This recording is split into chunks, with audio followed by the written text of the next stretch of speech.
ሰላም ጤና ይስጥልን ውድ አድማጭ ተመልካቾቻችን የሚኪያስ ሚዲያ ነው ስለምትከታተሉን በእጅጉ እናመሰግናለን። ለዕለቱ ይሆናሉ ያላችሁ መረጃዎች ይዘን ወደ እናንተ ቀርበናል። በቅድሚያ ግን የዩቲዩብ ቻናላችንን ሰብስክራይብ በማድረግ አብራችሁ እንድትሆኑ በክብር ጋብዘናችኋል።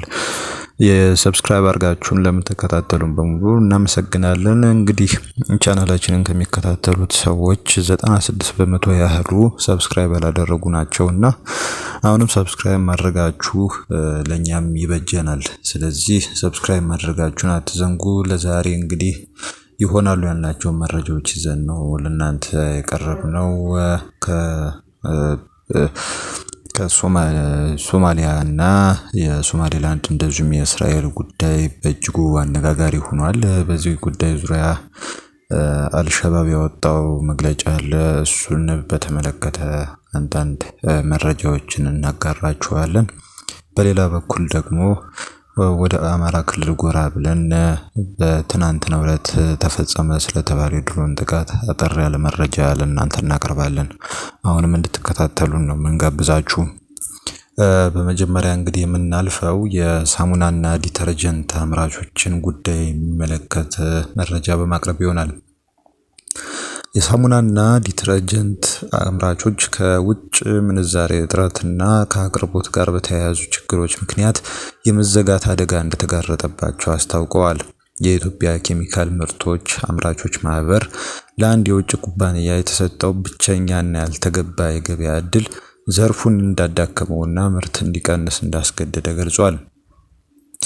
ሪፖርተር ጋዜጣ ያቀረበው ዘገባ እንደሚያመለክተው ከሆነ በርካታ አነስተኛ የሳሙና ፋብሪካዎች እንዲሁም እንደ ረጲ ሳሙናና ዲተርጀንት ያሉ ትላልቅ አምራቾች በግብዓት እጥረት ምክንያት የምርት መጠናቸውን ለመቀነስ ተገደዋል።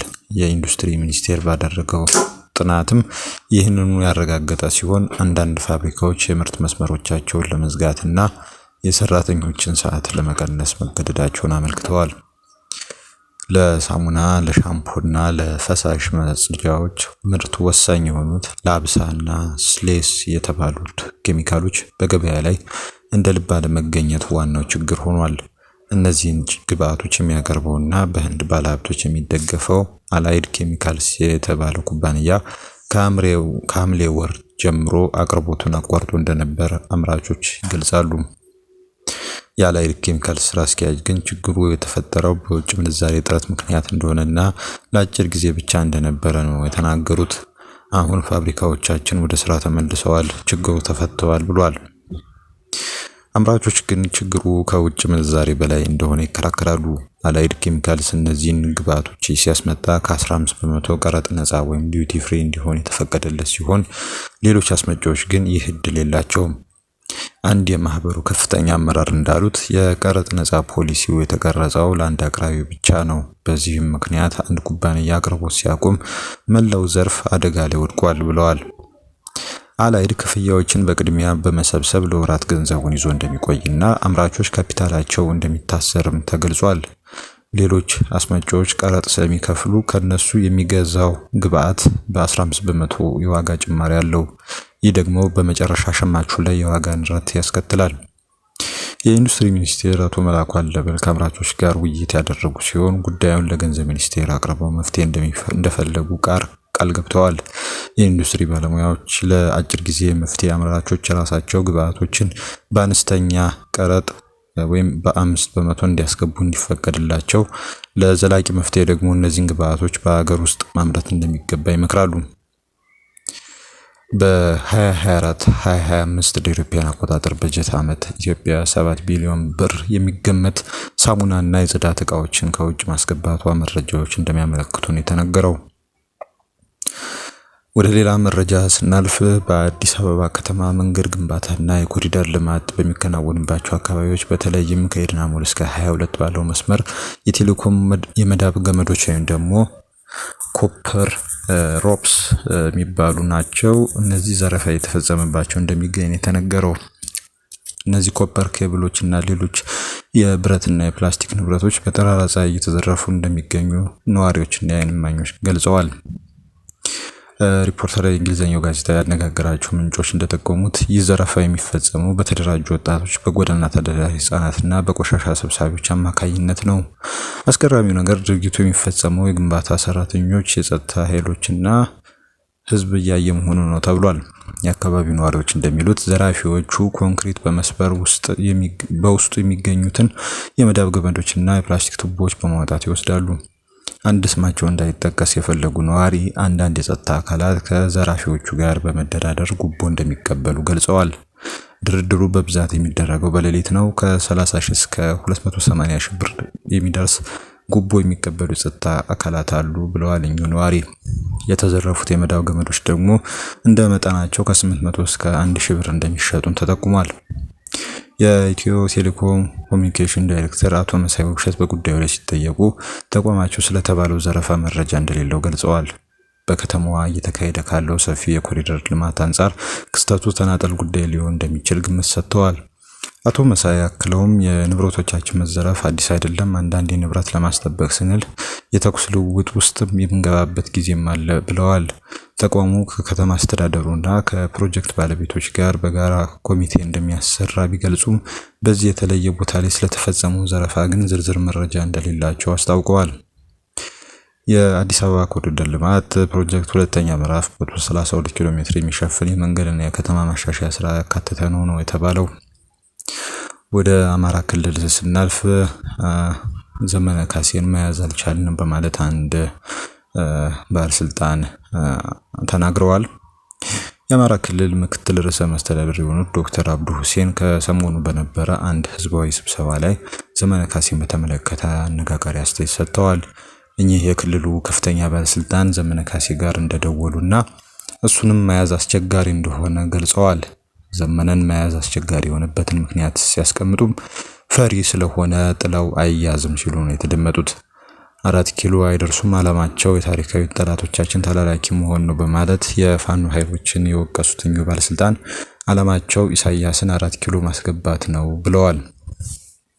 አሁንም በአማራ ክልል ስለተፈጸመ አንድ ጉዳይ እናነሳለን። በትናንትናው ዕለት እንግዲህ የዓመቱ ገብርኤልን ለማክበር እየተዘጋጁ የነበሩ በቆት ወረዳ ሙባይ ባድ ቀበሌ የሚገኙ ነዋሪዎች ላይ ሌሊት በተከፈተ የድሮ ጥቃት 30 ንጹሃን ዜጎች መገደላቸውን ከአካባቢ የወጣ መረጃ አመልክቷል። በዚህ ጉዳይ ዙሪያ እንግዲህ ከመንግስት አካላት የተሰጠ ምንም አይነት ማብራሪያ እንደሌለ ነው የታወቀው። እንግዲህ የሶማሌላንድ በእስራኤል ዘንድ እውቅና ማግኘት በእጅጉ አነጋጋሪ ሆኗል። የተለያዩ አካላት ማስተያየታቸውን እየሰጡ ነው። ከነዚህም አካላት መካከል የኤርትራ መንግስትና አልሸባብ ይገኙበታል። ከአልሸባብ ስንጀምር እንግዲህ ጉዳዩን በተመለከተ ተቃውሞን ለመግለጽ ጂሃድ እንዳወጀ ነው የተናገረው። አልሸባብ የእስራኤልን እርምጃ በመቃወም ማስጠንቀቂያ ማውጣቱ ተነግሯል። አሸባሪ ቡድኑ በድምጽ ባሰራጨው መግለጫ ጂሃድ እንደሚያውጅና የቤንጃሚን ኔታንያሁን ውሳኔ እንደማይቀበለው ይፋ አድርጓል። በሌላ በኩል ደግሞ የኤርትራ መንግስት እንደተለመደው በማስታወቂያ ሚኒስትሩ በኩል መግለጫ አውጥቷል። የእስራኤል ለሶማሌላንድ እውቅና መስጠቷ በእጅጉ ነው የተቃወመው በዚህ መግለጫው ላይ ማለት ነው። በሶማሌላንድ ጉዳይ ለቀናት ዝምታ መርጦ የነበረው የኤርትራ መንግስት የእስራኤልን ውሳኔ በመቃወም መግለጫ አውጥቷል። የአገሪቱ ማስታወቂያ ሚኒስቴር በጉዳዩ ላይ ጠቅላላ የሆነ ወይም ደግሞ አጠቃላይ የሆነ ግልጽም ያልሆነ አጭር መረጃ ነው ያሰራጨው። የቴልአቪቭ ውሳኔ ቀጠናውን ቀውስ ውስጥ ሊከት የሚችል ነው በማለት የግብፅን ሐሳብ ተጋርቷል። ቀጥሎም የተባበሩት መንግስታት ድርጅት ይህን ጉዳይ ከቻይና እና ታይዋን ሁኔታ ጋር አያይዞ እንዲመለከተው የኤርትራ መንግስት ጠይቋል። በሌላ በኩል ደግሞ የአፍሪካ ህብረትም ከቀናት በፊት በሶማሌላንድ እውቅና ጉዳይ ዙሪያ የተቃውሞ መግለጫ አውጥቷል። ይህንን እንቅስቃሴ ወይም ደግሞ ይህን ውሳኔ ህብረቱ እንደማያውቀውና አግባብነትም እንደሌለው ነው ያመለከተው። በተቃራኒው ደግሞ የሶማሌላንድ ተወላጆች በየአሉበት አካባቢ ደስታቸውን እየገለጹ ይገኛሉ። ሀገራቸው እውቅና ስላገኘች ከራስ ገዝ አስተዳደርነት ወደ ሀገርነት ስላደገች ነው ደስታቸውን እየገለጹ የሚገኙት። በሌላ በኩል ደግሞ ይህንን ሁኔታ ደግሞ የሚቃወሙ ኃይሎች በተለያዩ አቅጣጫዎች ይገኛሉ ማለት ነው በአሁኑ ወቅት። በመጨረሻም በደቡብ ክልል አካባቢ በቁጥጥር ስር ስለዋሉ ኤርትራውያን እንግዲህ አዲስ መረጃ ወጥቷል። የአካባቢው የጸጥታ አካል 103 ኤርትራውያንን በቁጥጥር ስር መዋሉን ገልጿል። ኤርትራውያኑ በቁጥጥር ስር የዋሉት በህገወጥ መንገድ ከሀገር ለመውጣት ሲሞክሩ ነው የተባለው።